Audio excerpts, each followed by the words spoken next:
자, 뉴스공장에서 유일하게 이름이 없는데 가장 인기 있는 코너입니다. 그래서 저희는 그때그때 다르게 부르는데 오늘은 그냥 코너 이름을 노회찬으로 하기로 했습니다. 자, 노회찬의 노회찬. 정의당 노회찬 원내대표 나오셨습니다. 안녕하십니까. 네, 안녕하세요. 네. 지난주에 청와대에서 식사 한번 하시고 나서 굉장히 기분이 좋으셨나 봐요. 언론이 꼭 그 이후부터 기분 좋았던 건 아니고요. 밥이 맛있어서 기분이 좋았어요. 밥이 맛있던 건 사실입니다. 네. 국회 그 기빈식당 밥보다는 맛있었어요. 국회 네. 기빈식당은 사실 비싸고 맛없기로 정평이 나 있는데 저는 그걸 감수하거든요. 왜냐하면 국민의 국회의원에 대한 징벌이기 때문에. 징벌이기 때문에. 근데 이제 그 다녀오신 이후에 당연히 네. 각 원내대표들이 여러 매체에서 이제 인터뷰를 했는데 네. 제가 대표님이 하는 인터뷰도 찾아서 봤는데 상당히 기분이 좋으셨던 걸로. 왜 기분이 그렇게 좋으셨어요? 아니요, 뭐 저는 있는 대로 전하려고 노력을 했고요. 왜냐면은 그 아무래도 정치인들이다 보니까 자신들의 어떤 정치적인 주장과 입지에 맞게끔 이렇게 해석해서 네. 좀 전달하는 경향이 있더라고요. 그렇죠. 제가 네. 볼 때. 근데 저는 그날 굉장히 중요한 발언을 여러 개를 들었고 네. 그다음에 무엇보다도 그 만남 자체가 과거의 관례를 깨는 행위였거든요. 과거에는 사실 청와대는 여당만 상대했습니다. 이걸 이제 당정협의, 당청협의라고 했고요. 그래서 네. 여당 뒤에서 여당을 조정하는 거죠. 직접 안 나서고. 네. 그리고 조정받은 여당이 야당을 만나는 겁니다. 네. 그 여의도에서 이제 원내협의 같은 거죠. 네. 그런데 이번에는 청와대가 직접 나서 가지고 네. 일종의 실명제죠. 뒤에 숨지 않고 직접 나서서 소통하겠다. 여야랑 함께 소통하겠다는 게 야당 입장에서는 굉장히 좋은 기회인 겁니다. 그렇죠. 그리고 그 여러 가지 격식을 넘어서서 그 민감한 문제들에 대해서 기자들한테 질문도 안 받던 전임 대통령과 비교해 볼 때 그 민감한 문제들에 대해서 아무런 사전 시나리오 없이 야당 대표들을 만나가지고 바로 그 자리에서 하나하나 다 토론해 버렸거든요. 사실 그 토론이 다 안 알려져서 그런데 그래서 저는 굉장히 깊이 있는 얘기가 그 자체로 유익하고 무엇보다도 이런 모임 자주 해 주세요라고 야당 대표들이 얘기해야 되는데 대통령이 먼저 오늘 만나는 건 일회용이 아니다. 상시적으로 만나겠다. 협의체도 만들자. 이렇게 더 먼저 제안을 했기 때문에 저는 그런 점에 관해서는 우리가 좋게 평가 안 할 수가 없는 거죠. 저만이 아니라 다른 야당 원내대표들도 굉장히 이제 흡족했던 걸로 저는 기억하고 있습니다. 그렇군요. 저는 밥이 맛있어서 그런 줄 알았더니. 밥까지 맛있었습니다. 밥까지 맛있었습니다. 그 이름표 문제 있잖아요. 네. 그날 그 사실 대통령 앞에 가면 이름표 달게 돼 있거든요. 항상 그래왔잖아요. 항상 사실 다른 사람 입장에서 네. 저는 제가 안 달고 남을 달게 만든 적이 없기 때문에 항상 그 다른 입장에서는 좀 불편했죠, 사실은. 그렇죠. 내 이름 모르나? 근데 그걸 달게 안 하더라고요. 근데 나중에 얘기를 들어보니까 대통령이 하지 말라고 지시했다 그러는 거예요. 얼굴도 아는데 왜 다냐. 그러니까. 근데 저는 이런 것이 작은 일을 넘어서서 디테일에 강하다. 이 디테일 하나하나가 주는 메시지가 꽤 울림이 있다고 보는 게. 저도 그날도 원탁에서 상석 없이 식사를 했습니다. 그 다음에 이걸 이름표를 띄웠고요. 바로 그 전날에도 보면은 그 광주 시민들에게 비표 없이 초청장 없이 5.18 행사장에 들어오게 신분증만 있으면 들어오게 만들었거든요.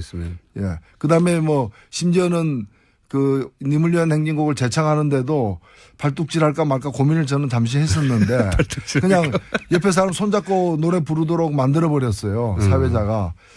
그리고 그 합창단들도 그 중창을 했던 성악가들도 지역별 안배를 12명씩이나 한 것이거나. 그거 저도 놀랐습니다. 굳이 그렇게까지 신경 쓰는 건. 네. 그런 것들이 저는 작은 하나하나에 뭔가 앞으로 어떤 그 국정을 끌고 나갈 운영 방식에 대한 어떤 함의가 들어가 있지 않느냐. 그게 지켜진다면은 굉장히 박수 칠 일이다. 이렇게 생각됩니다. 그래서 칭찬을 많이 하셔가지고 저는 계속 밥 때문인 줄 알았는데. 그리고 나서 그 몇 가지 이제 언론에서 거론하신 것 중에 하나가 이제 강경화 외교부 장관 후보자 같은 경우는 저희가 잠깐 다루긴 했습니다. 이 앞에 위장 전임이랑 그다음에 국정 문제가 있었는데 위장 전임에 대해서는 과거 사례하고는 다르게 봐야 된다는 인터뷰를 또 하셨어요. 여기 뭐 질문이 들어와 가지고 네. 일단은 문제가 된 두 가지 중에서 이중국적 문제는 네. 이 해당하는 사람이 딸이기 때문에 여성이기 때문에 그렇죠. 병역 면탈하고 상관이 병역 없는. 면탈을 위한 게 아니란 건 분명한 것이고 그렇다면은 그래도 문제는 될 수 있지만 네. 이제 큰 문제는 아니다. 과거의 이중국적 문제하고는 좀 다른 거죠. 네네. 네. 그다음에 위장 전입 문제는 제가 이건 좀 더 들여다봐야 된다. 보도된 것만 보고 판단하기 어렵다라고 얘기를 먼저 했습니다. 다만 이 위장 전입이 청와대의 해명에 따르면은 그 외국에 있는 아이가 이제 고등학교를 전학하는 과정에서 친척집에 잠시 있었던 걸로 이렇게 얘기됐기 때문에 그것이 사실이라면은 뭐 예를 들면 뭐 농지를 갖다가 이렇게 매입하기 위해 가지고 살지 않는 걸 사는 것처럼 한 그런 부당한 이익을 얻기 위한 것하고 조금 다르지 않느냐. 그런 사실 이게 유일로 지금 그 부총리 케이스하고 비슷하거든요. 그러니까 그때 강남 학군에다 애 보내기 위해 가지고 한 것하고 여기도 특정 학교에 넣기 위해서 이제 한 것이 유사해 보입니다. 더 들여다봐야 되겠지만. 그렇죠. 뭐 그래서 이게 좋은 학군에 보내기 위해서 그런 거냐 아니면 본인의 출신 학교였기 때문에 굳이 글로 보내려고 한 거냐. 네. 그런 점에서 좀 다르죠. 그래서 아무 문제 없다고 볼 수는 없어요. 어차피 위장 전입은 위장 전입이니까. 그러나 여기에도 이제 경중이나 이런 건 좀 구분해야 되지 않느냐 뭐 그런 뜻이고 이것은 더민주당이기 때문이가 아니라 누구라도 다른 저는 뭐 자유한국당이라도 이런 케이스 이런 케이스만 있는 경우가 드물어서 그렇지 이런 케이스라면은 또 마찬가지로 저는 평가할 수 있다고 봅니다. 이게 과연 결격 사유인지는 인사청문회에서 본인이 직접 해명하는 게 그렇죠. 그리고 따라. 이제 다른 무엇이 더 나올지는 지켜봐야 하는 것입니다. 맞습니다. 그 부분을 별도로 두고 이 장관 자체 자질에 대해서는 어떻게 평가하십니까? 논평을 꽤 호의적으로 정의당에서 냈던데. 예, 일단 뭐 우려되는 아직 확인되지 않은 점들도 사실은 있습니다. 뭐 북핵 문제를 다뤘지 않았다는. 그런데 저는 이제까지 다룬 사람들은 뭐냐? 잘 다뤘느냐? 잘 다뤘으면 이 모양 이 꼴이 됐겠느냐는 의문도 있고요. 다만 이 외무고시 출신 아닌 사람, 특히 여성을 그 자리에 앉혔다는 것은 그냥 이 민간인을 갖다 국방부 장관 앉힌 것보다 더한 사실은 그 조직에 충격을 주는 일입니다. 조직 입장에서 그렇죠. 그리고 외교부 장관이 외교를 갖다가 총괄 독단적으로 책임지는 자리는 아니기 때문에 무엇보다도 외교는 대통령이 책임지는 자리고 그다음에 국가안보실장이라거나 여러 스태프들이 있기 때문에 저는 외교부 장관에 있어서 그동안에 이제 외무고시 출신으로 그 익숙한 사람 그리고 주로 보면 그 오랫동안 외교부에 있으면서 주로 이제 그냥 좀 미국에 치우친 그런 미국 라인이죠, 미국 라인. 그런 이제 어떤 뭐 정권의 대통령의 말보다는 어떤 미국 눈치를 더 보는 게 몸에 습관화되어 있는 그런 사람이 아닌 사람 쪽에서 됐다는 점에서 저는 그 자체만 놓고 보더라도 꽤 평가할 만하다. 평가할 만하다 이렇게 봅니다. 이제 첫 번째로 이낙연 총리 인사청문회가 시작되잖아요. 내일부터인가 그렇습니다. 인사청문회.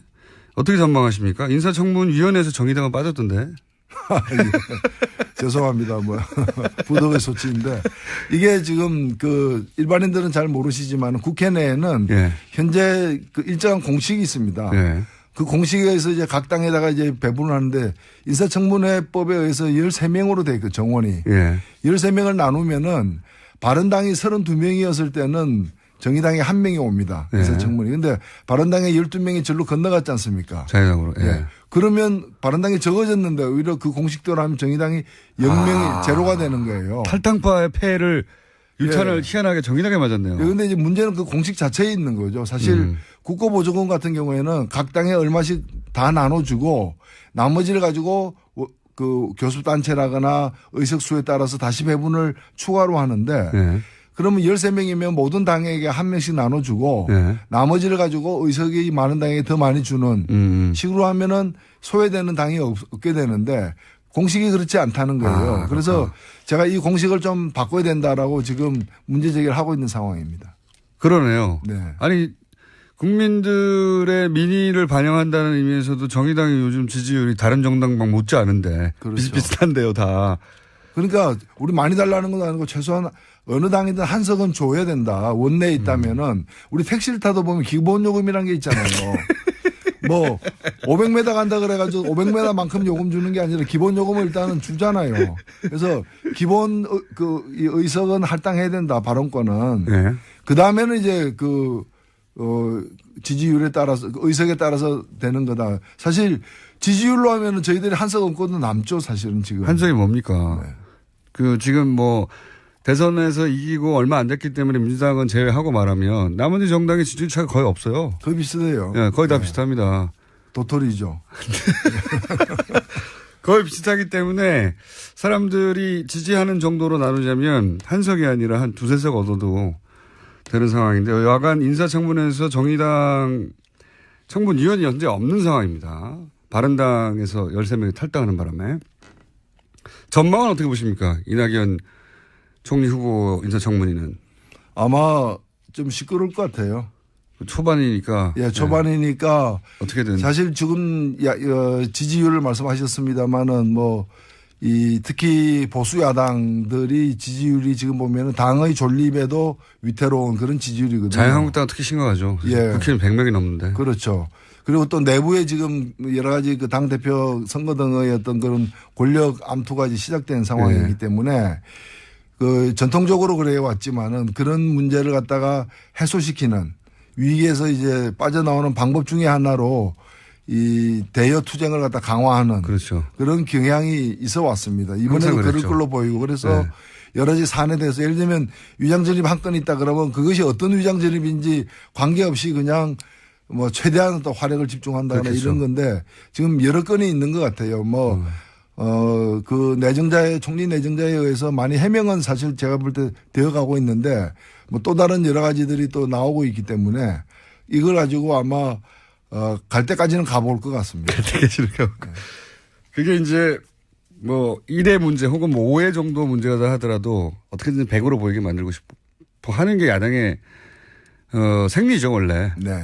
그럼 더군다나 이제 정권 초에는 특히 심하잖아요. 특히. 사실 박근혜 정부 같은 경우에는 이 총리 내정자를 영거푸 이렇게 잘못된 사람을 내정하면서 이 청문회 가기도 전에 문제가 되고 이렇게 해가지고 사실 집권 초반에 그냥 다리에 힘이 빠지게 된 주요 계기가 되었었죠. 후보들의 문제가 기본적으로 많기도 했고요.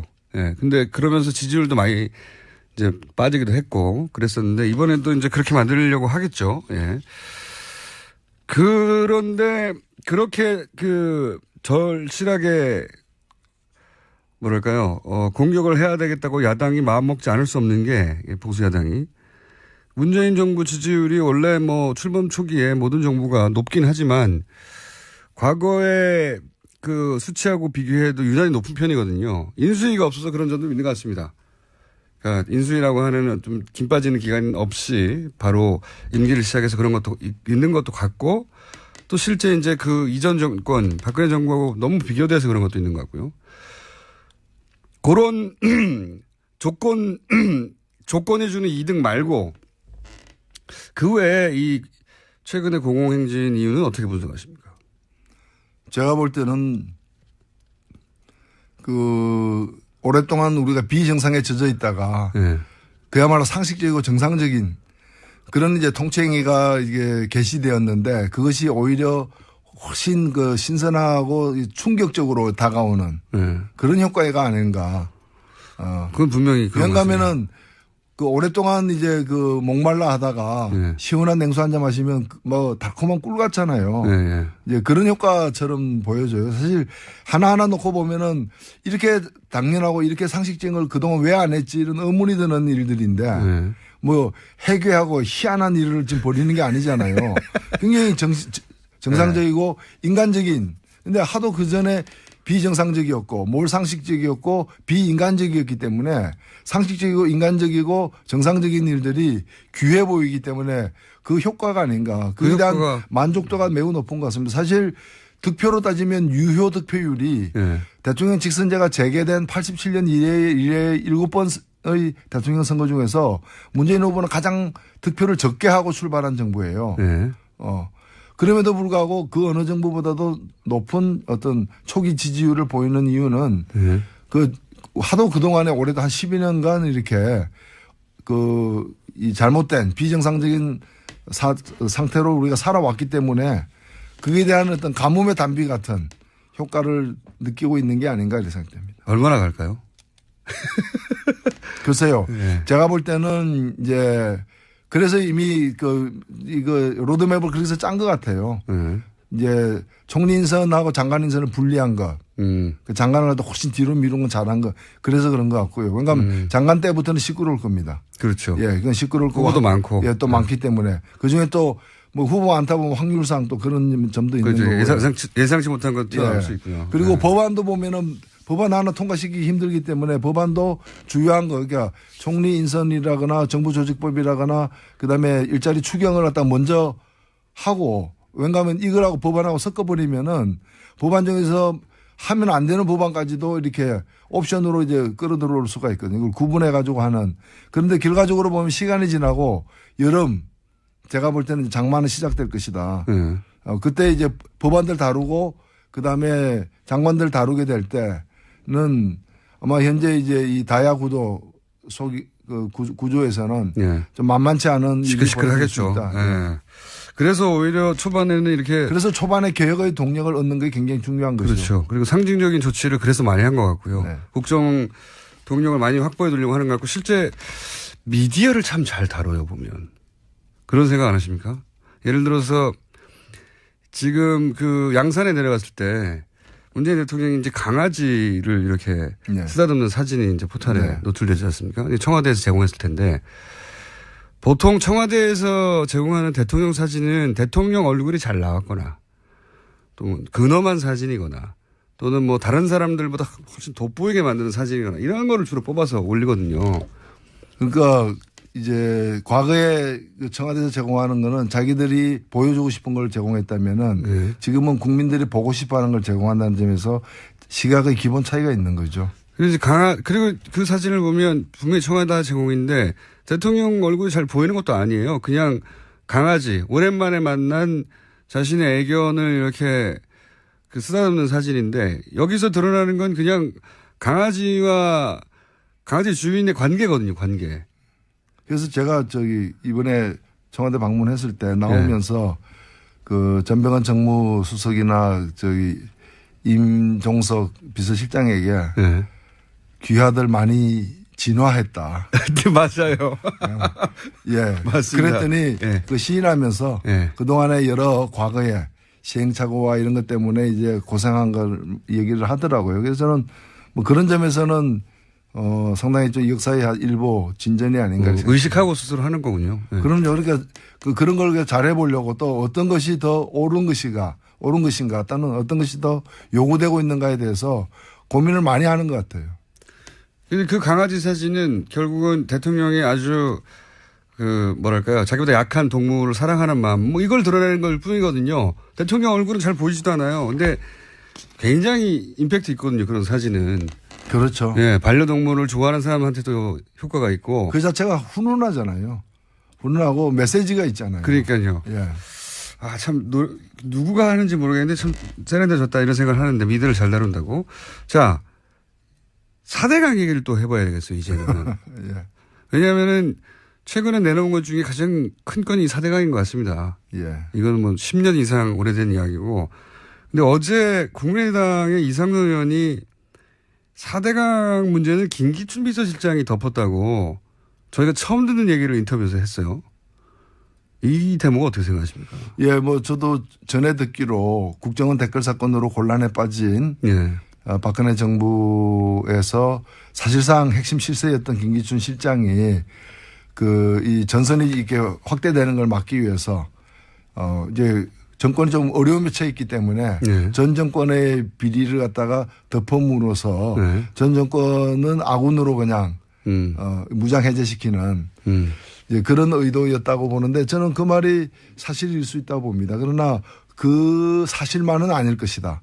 더 큰 사실이 있을 것이다. 더 큰 사실이 뭡니까? 저는 그러면 박근혜 대통령의 역할은 뭐였느냐는 거죠. 김기춘 실장이 그렇게 막을 때 오히려 박근혜 대통령의 지시하에 막았다. 그리고 그 심부름을 한 책임자가 김기춘 실장이었다. 저도 잘 이해가 안 갔던 게 저는 어떤 생각이 드는가 하면 이거는 박근혜 정부와 그 전 정부였던 MB 정부 간의 커넥션이라고 봅니다. 뭐냐면은 우리가 다 그쪽에서 MB 쪽에서 밝혔기 때문에 알고 있는 사실이 뭐냐면 그 대선 경선 때 2007년 대선 경선 때 그 이명박 쪽에서는 박근혜 최순실 커넥션에 그렇죠. 대해서 완전히 파악했다는 거 아닙니까? 그때 녹취록을 보고 다 확보한 거죠. 다 확보했다는 거 아닙니까? 최순실 게이트 때 터져 나왔던 정보의 대부분이 거기서 나왔죠. 네. 네. 근데 이제 그걸 갖다가 그 정도원 의원의 말에 의하면은 이기고 있었기 때문에 안 깠다는 거거든요. 근데 이긴 뒤에도 안 깠고요. 네, 뒤에도. 안 깠고 저는 그게 문제가 있다면 그때 깠어야 됐다. 그때 그걸 갖다가 그 밝혀서 바로 잡았다면은 오늘의 그 박근혜 탄핵이라거나 이런 일은 없지 않았겠는가. 물론 박근혜 정권이 탄생하는 일도 없었겠지만은 박근혜 탄핵이라거나 지금 이 현직 대통령이 재판까지 받는 이 엄청난 사태를 막았을 수 있으리라고 보고 그 점에서 저는 이 박근혜 국정농단 사건의 MB가 사실은 굉장한 이제 증거 은닉 인멸의 책임이 있다고 좀 보는 거예요.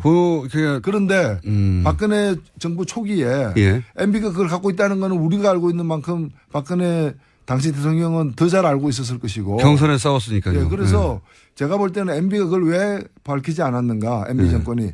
MB 정권 퇴임 이후에 자신들을 보호하기 위한 어떤 그런 방편으로 그걸 계속 쥐고 있었고 그걸 쥐고 있는 MB를 갖다가 뭐 그 원세훈 문제라거나 여러 가지 국정원 문제나 이런 게 칠 수가 없었던 거죠.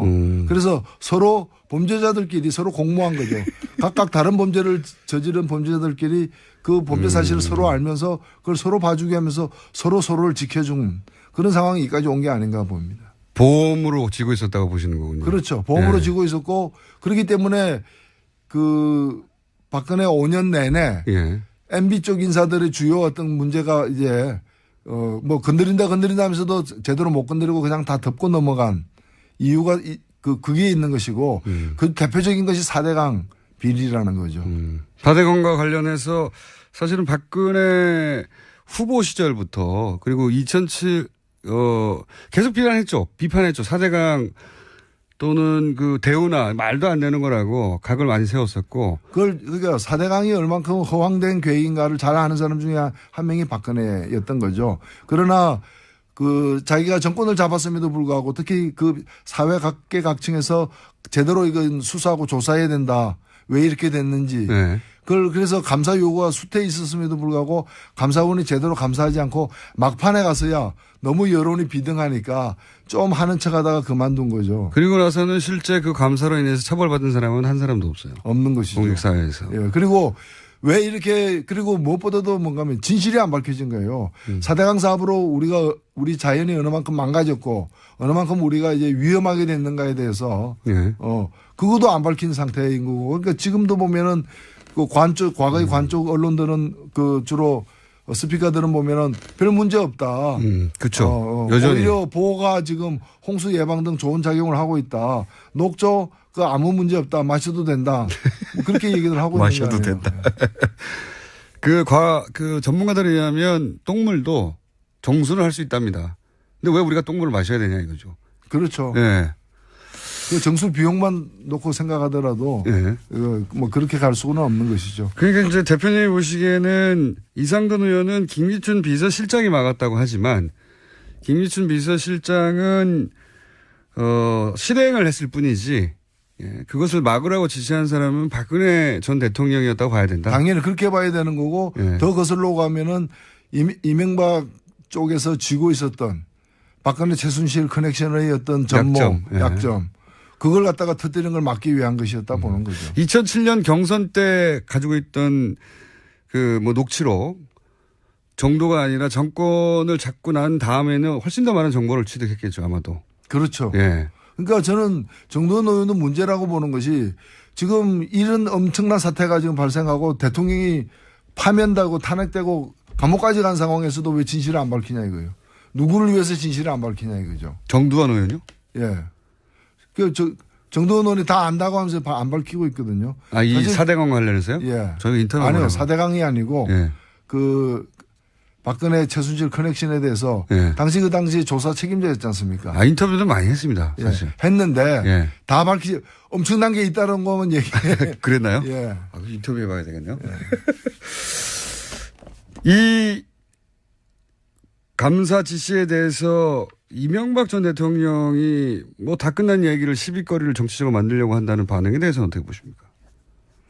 이게 지금 정치적 시비 이전에 나중에 정치적 책임도 물어야 되겠습니다만은 국민의 생명에 관련된 문제 아닙니까? 그리고 우리나라의 자연 생태에 관한 문제 아닙니까? 그 시시비비를 갖다가 덮자는 얘기는 어느 도단인 것이죠. 어느 도단이다. 네. 그리고 그거와 관련돼서 그 거짓말한 것들 네. 거기서 뭐 30만 개 일자리를 갖다 만들어낼 수 있다. 그래서 제가 아니 실제로 그렇게 만들어지지도 않았거니와 그렇게 계산이 나올 수 없는 건데 일자리 30만 개 만들기 위해서 4대강 사업을 해야 된다. 그렇다면 내가 저한테 맡기면 60만 개 만들 수 있다. 4대강 팠다가 다시 덮으면 된다. 제가 그런 얘기까지 했는데 그게 말이 안 되는 거죠. 제가 남한강 이포보에 갔더니 네. 이포보에 갔더니 거기가 1,500억 이상 되는 그런 그 재정이 들어가는 공사를 하고 있었어요. 보루를 설치하는데 근데 거기에 고용된 사람이 모두 34명이었고요. 네. 그 태반이 중국 사람이어가지고 그 안전조심 뭐 이런 거 있잖아요. 네. 산업 현장에 붙이는 큰 플래카드가 다 중국어로 돼 있었어요. 제가 그 방문했을 때. 근데 무슨 그것이 일자리를 갖다 창출한단 말입니까? 저는 제일 큰 아직도 기억하는 사기는요. 비용 어떻게 마련할 거냐. 초창기부터 그 얘기 나왔죠. 그랬더니 그 땅을 파면 모래가 나오잖아요. 준설토. 그거 팔아가지고 다 메꿀 수 있다고 돈, 비용. 그거 기억나십니까? 네. 그랬는데 예. 그래서 준설한 그 낙동강 변에 그 모래를 갖다가 예. 팔리지 팔리지 않으니까 보관하는데 돈이 드는 거예요. 그렇죠. 그러니까 뭐 개인 땅에다 그걸 갖다 서 예. 하치를 해야 되니까 그것 때문에 골머리를 앓고 있다는 거 아닙니까? 그리고 모래가 이제 또 부족해 가니까 이제 모래를 또 수입에 의존해야 되는 것이고요. 그 모래를 파서 모래 판 돈만으로 공사를 다 할 수 있다고 하는 사기를 쳤어요. 생각해보면 황당한 사기인데 다시 되짚어보면 엄청난 사기를 많이 쳤습니다. 사실 그 관련해서는 조금씩 얘기가 나오겠죠. 마지막으로 한 이제 가지만 시작이죠. 뭐. 네, 한 가지만 더 여쭤볼게요. 정의당이 문재인 지지율이 너무 높아지다 보니까 정의당 지지율이 좀 빠졌습니다. 지난주만 하더라도 이제 3등 아싸 했는데 어떡합니까 이거. 예, 뭐 그렇다고 문재인 정부가 못하기를 기원해서는 안 될 것이고요. 저희들 나름대로 역할을 해야죠. 그러니까 진보 세력이 이 땅에 존재할 이유가 뭔가, 쓰임새가 뭔가에 대해서 그리고 그 정의당과 같은 당의 어떤 역할이 더 커질수록 우리 사회가 더 좋아진다는 걸 정의당의 노력으로 입증해 보이는 게 중요하다고 봅니다. 자, 오늘은 여기까지 해야 되겠습니다. 자, 여기까지 하고 오늘 코너 제목은 노회찬의 노회찬이었습니다. 다음 주는 무슨 제목일지 모르겠습니다. 지금까지 정의당 노회찬 원내대표였습니다. 감사합니다. 네, 고맙습니다. 생리죠, 원래. 네. 그럼 더군다나 이제 정권 초에는 특히 심하잖아요. 특히. 사실 박근혜 정부 같은 경우에는 이 총리 내정자를 영업 이렇게 잘못된 사람을 내정하면서 이 청문회 가기도 전에 문제가 되고 이렇게 해가지고 사실 집권 초반에 뭐 그냥 다리에 힘이 빠지게 된 주요 계기가 되었었죠. 후보들의 문제가 기본적으로 많기도 했고요. 예. 근데 그러면서 지지율도 많이 이제 빠지기도 했고 그랬었는데 이번엔 또 이제 그렇게 만들려고 하겠죠. 예. 그런데 그렇게 절실하게 뭐랄까요. 공격을 해야 되겠다고 야당이 마음먹지 않을 수 없는 게 보수 야당이 문재인 정부 지지율이 원래 뭐 출범 초기에 모든 정부가 높긴 하지만 과거에 그 수치하고 비교해도 유난히 높은 편이거든요. 인수위가 없어서 그런 점도 있는 것 같습니다. 그러니까 인수위라고 하는 좀 김 빠지는 기간 없이 바로 임기를 시작해서 그런 것도 있는 것도 같고 또 실제 이제 그 이전 정권 박근혜 정부하고 너무 비교돼서 그런 것도 있는 것 같고요. 그런 조건이 주는 이득 말고 그 외에 이 최근의 공공행진 이유는 어떻게 분석하십니까? 제가 볼 때는 오랫동안 우리가 비정상에 젖어 있다가 네. 그야말로 상식적이고 정상적인 그런 이제 통치행위가 이게 개시되었는데 그것이 오히려 훨씬 신선하고 충격적으로 다가오는 그런 효과가 아닌가. 그건 분명히 그런 왜냐하면은 그 오랫동안 이제 그 목말라 하다가 네. 시원한 냉수 한 잔 마시면 뭐 달콤한 꿀 같잖아요. 네, 네. 이제 그런 효과처럼 보여져요. 사실 하나하나 놓고 보면은 이렇게 당연하고 이렇게 상식적인 걸 그동안 왜 안 했지 이런 의문이 드는 일들인데 네. 뭐 해괴하고 희한한 일을 지금 벌이는 게 아니잖아요. 굉장히 정상적이고 인간적인 근데 하도 그 전에 비정상적이었고 뭘 상식적이었고 비인간적이었기 때문에 상식적이고 인간적이고 정상적인 일들이 귀해 보이기 때문에 그 효과가 아닌가. 그에 대한 만족도가 매우 높은 것 같습니다. 사실 득표로 따지면 유효 득표율이 네. 대통령 직선제가 재개된 87년 이래 7번의 대통령 선거 중에서 문재인 후보는 가장 득표를 적게 하고 출발한 정부예요. 네. 그럼에도 불구하고 그 어느 정부보다도 높은 어떤 초기 지지율을 보이는 이유는 네. 그 하도 그동안에 올해도 한 12년간 이렇게 그 이 잘못된 비정상적인 상태로 우리가 살아왔기 때문에 그에 대한 어떤 가뭄의 단비 같은 효과를 느끼고 있는 게 아닌가 이렇게 생각됩니다. 얼마나 갈까요? 글쎄요. 네. 제가 볼 때는 자, 뉴스공장에서 유일하게 이름이 없는데 가장 인기 있는 코너입니다. 그래서 저희는 그때그때 다르게 부르는데 오늘은 그냥 코너 이름을 노회찬으로 하기로 했습니다. 자, 노회찬의 노회찬. 정의당 노회찬 원내대표 나왔습니다. 안녕하십니까. 네, 안녕하세요. 네. 지난주에 청와대에서 식사 한번 하시고 나서 굉장히 기분이 좋으셨나 봐요. 언론이 꼭 그 이후부터 기분 좋았던 건 아니고요. 밥이 맛있어서 기분이 좋았어요. 밥이 맛있던 건 사실입니다. 네. 국회 그 기빈식당 밥보다는 맛있었어요. 국회 네. 기빈식당은 사실 비싸고 맛없기로 정평이 나 있는데 저는 그걸 감수하거든요. 왜냐하면 국민의 국회의원에 대한 징벌이기 때문에. 징벌이기 때문에. 근데 이제 그 다녀오신 이후에 당연히 네. 각 원내대표들이 여러 매체에서 이제 인터뷰를 했는데 네. 제가 대표님이 하는 인터뷰도 찾아서 봤는데 상당히 기분이 좋으셨던 걸로. 왜 기분이 그렇게 좋으셨어요? 아니요, 뭐 저는 있는 대로 전하려고 노력을 했고요. 왜냐면은 그 아무래도 정치인들이다 보니까 자신들의 어떤 정치적인 주장과 입지에 맞게끔 이렇게 해석해서 네. 좀 전달하는 경향이 있더라고요. 그렇죠. 제가 네. 볼 때. 근데 저는 그날 굉장히 중요한 발언을 여러 개를 들었고 네. 그다음에 무엇보다도 그 만남 자체가 과거의 관례를 깨는 행위였거든요. 과거에는 사실 청와대는 여당만 상대했습니다. 이걸 그렇죠. 이제 당정협의, 당청협의라고 했고요. 그래서 네. 여당 뒤에서 여당을 조정하는 거죠. 직접 안 나서고. 네. 그리고 조정받은 여당이 야당을 만나는 겁니다. 예. 그 여의도에서 이제 원내 협의 같은 거죠. 네. 그런데 이번에는 청와대가 직접 나서가지고 네. 일종의 실명제죠. 뒤에 숨지 않고 직접 나서서 소통하겠다.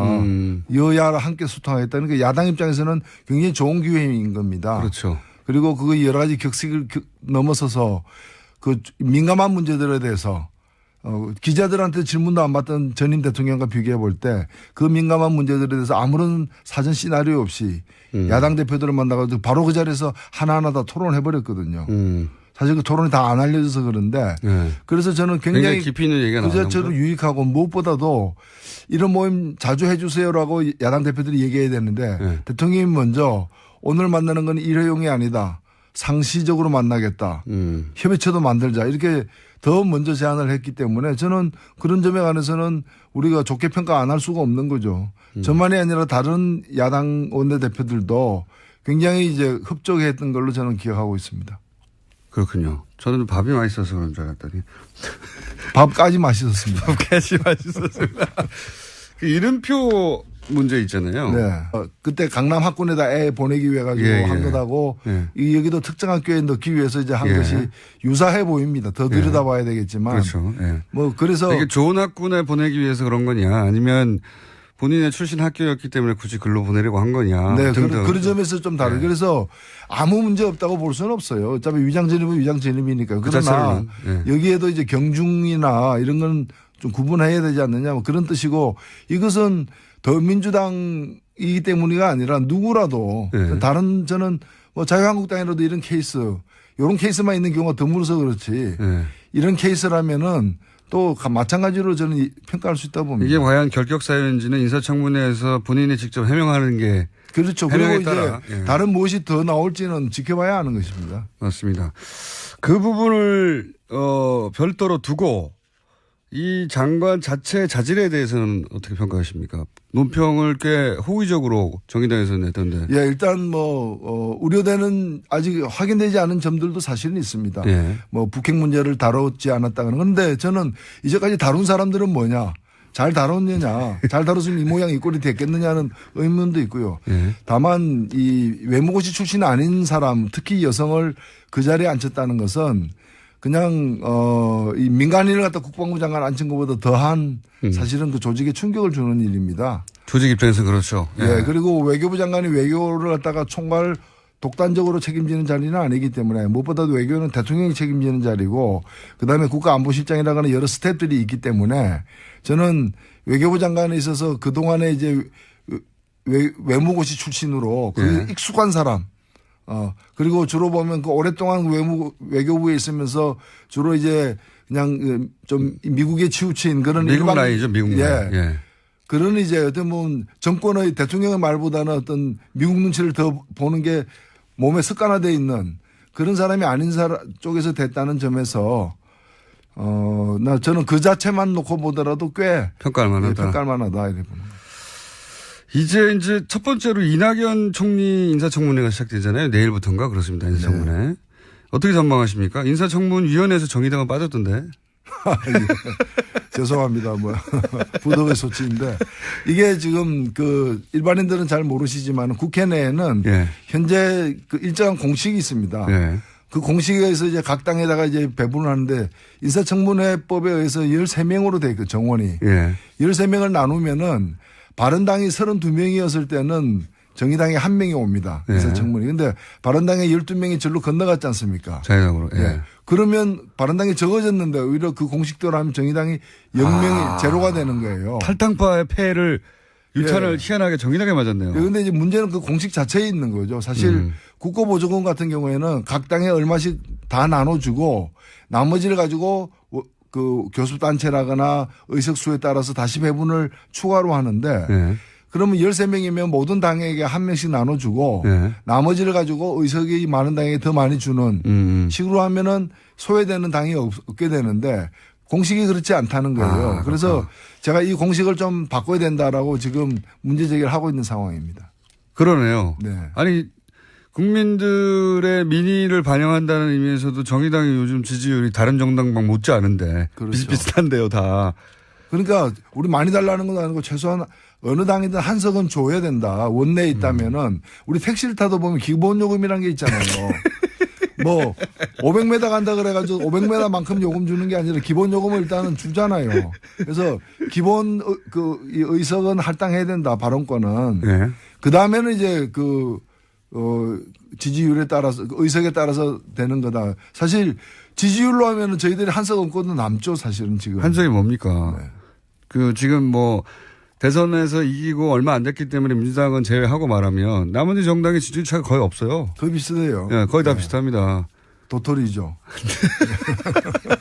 거의 비슷하기 때문에 사람들이 지지하는 정도로 나누자면 한석이 아니라 한 두세 석 얻어도 되는 상황인데 여간 인사청문회에서 정의당 청문위원이 현재 없는 상황입니다. 바른당에서 13명이 탈당하는 바람에. 전망은 어떻게 보십니까? 이낙연 총리 후보 인사청문회는. 아마 좀 시끄러울 것 같아요. 초반이니까. 초반이니까. 어떻게든. 사실 지금 지지율을 말씀하셨습니다만은 특히 보수 야당들이 지지율이 지금 보면은 당의 존립에도 위태로운 그런 지지율이거든요. 자유한국당은 특히 심각하죠. 국회의원 100명이 넘는데. 그렇죠. 그리고 또 내부에 지금 여러 가지 그 당대표 선거 등의 어떤 그런 권력 암투가 이제 시작된 상황이기 때문에 전통적으로 그래 왔지만은 그런 문제를 갖다가 해소시키는 위기에서 이제 빠져나오는 방법 중에 하나로 이 대여 투쟁을 갖다 강화하는 그렇죠. 그런 경향이 있어 왔습니다. 이번에도 그럴 걸로 보이고 그래서 여러 가지 사안에 대해서 예를 들면 위장전입 한 건 있다 그러면 그것이 어떤 위장전입인지 관계없이 그냥 최대한 또 화력을 집중한다거나 그렇겠죠. 이런 건데 지금 여러 건이 있는 것 같아요. 그 총리 내정자에 의해서 많이 해명은 사실 제가 볼 때 되어 가고 있는데 뭐 또 다른 여러 가지들이 또 나오고 있기 때문에 이걸 가지고 아마 갈 때까지는 가볼 것 같습니다. 갈 때까지는 가볼 것. 그게 이제 뭐 1회 문제 혹은 뭐 5회 정도 문제가 하더라도 어떻게든 100으로 보이게 만들고 싶어 하는 게 야당의 그날 그 사실 대통령 앞에 가면 이름표 달게 돼 있거든요. 항상 그래왔잖아요. 항상 사실 다른 사람 입장에서 네. 저는 제가 안 달고 남을 달게 만든 적이 없기 때문에 항상 그 다는 입장에서는 좀 불편했죠, 사실은. 그렇죠. 내일은 모르나? 뭐. 근데 그걸 달게 안 하더라고요. 근데 나중에 얘기를 들어보니까 대통령이 하지 말라고 지시했다 그러는 거예요. 얼굴도 아는데 왜 다냐. 그러니까. 근데 저는 이런 것이 작은 일을 넘어서서 디테일에 강하다. 이 디테일 하나하나가 주는 메시지가 꽤 울림이 있다고 보는 게. 저도 그날도 원탁에서 예. 상석 없이 식사를 했습니다. 예. 그 다음에 이름표를 띄웠고요. 바로 그 전날에도 보면은 그 광주 시민들에게 비표 없이 초청장 없이 5.18 행사장에 들어오게 신분증만 있으면 들어오게 만들었거든요. 예, 있으면. 예. 그 다음에 뭐 심지어는 그 님을 위한 행진곡을 재창하는데도 발뚝질 할까 말까 고민을 저는 잠시 했었는데 그냥 옆에 사람 손잡고 노래 부르도록 만들어 버렸어요. 사회자가. 그리고 그 합창단들도 그 중창을 했던 성악가들도 지역별 안배를 12명씩이나 한 것이거나. 그거 저도 놀랐습니다. 굳이 그렇게까지 신경 쓰는 건. 네. 그런 네. 것들이 저는 작은 하나하나에 뭔가 앞으로 어떤 그 국정을 끌고 나갈 운영 방식에 대한 어떤 함의가 들어가 있지 않느냐. 그게 지켜진다면은 굉장히 박수 칠 일이다. 이렇게 생각됩니다. 그래서 칭찬을 많이 하셔가지고 저는 계속 밥 때문인 줄 알았는데. 그리고 나서 그 몇 가지 이제 언론에서 거론하신 것 중에 하나가 강경화 외교부 장관 후보자 같은 경우는 저희가 잠깐 다루긴 했습니다. 이 앞에 위장 전임이랑 그다음에 국정 문제가 있었는데 위장 전임에 대해서는 과거 사례하고는 다르게 봐야 된다는 인터뷰를 또 하셨어요. 예, 뭐 질문이 들어와 가지고 네. 일단은 문제가 된 두 가지 중에서 이중 국정 문제는 네. 이 해당하는 사람이 딸이기 때문에 여성이기 때문에 그렇죠. 병역 면탈을 위한 게 아니란 건 분명한 것이고 그렇다면은 그래도 문제는 될 수 있지만 네. 이제 큰 문제는 아니다. 과거의 이중 국정 문제하고는 좀 다른 거죠. 네네. 네. 그다음에 위장 전임 문제는 제가 이건 좀 더 들여다봐야 된다. 보도된 것만 보고 판단하기 어렵다라고 얘기를 먼저 했습니다. 다만 이 위장 전입이 청와대의 해명에 따르면은 그 외국에 있는 아이가 이제 고등학교를 전학하는 과정에서 친척집에 잠시 있었던 걸로 이렇게 얘기됐기 때문에 그것이 사실이라면은 뭐 예를 들면 뭐 농지를 갖다가 이렇게 매입하기 위해 가지고 살지 않는 걸 사는 것처럼 한 그런 부당한 이익을 얻기 위한 것하고 조금 다르지 않느냐. 사실 이게 유일로 지금 그 부총리 케이스하고 비슷하거든요. 그러니까